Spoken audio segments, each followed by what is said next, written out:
আওয়ামী লীগ সরকারের আমলে চাকরিচ্যুত পুলিশ সদস্যরা সড়ক পক্ষ থেকে স্বাগতম।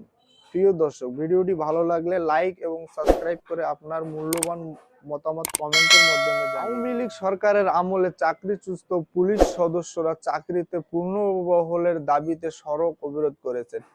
আজ বুধবার দুপুরে রাজধানীর বঙ্গবাজার এলাকায় সদর দপ্তরের সামনে সড়ক অবরোধ করেন তারা। এতে ওই এলাকার যানজট সৃষ্টি হয়। এতে দুর্ভোগে পড়েন বিভিন্ন গন্তব্যের যাত্রীরা। বিকেল 5টার দিকে সড়ক থেকে সরে যান তারা। তবে আগামীকাল বৃহস্পতিবার সকাল 9টায় আবারও অবস্থান কর্মসূচি পালনের কথা জানিয়েছেন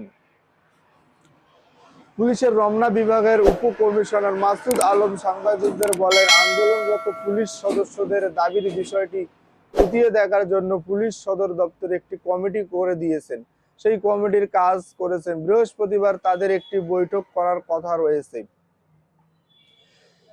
এর আগে আজ সকালে পুলিশ সদর দপ্তরের সামনে ফুটপাত শান্তিপূর্ণ অবস্থান কর্মসূচি পালন করেন চাকরিচ্যুত পুলিশ সদস্যরা। তবে দাবি মানার কোনো আশ্বাস না পেয়ে বেলা 2টার দিকে সড়ক অবরোধ করেন তারা।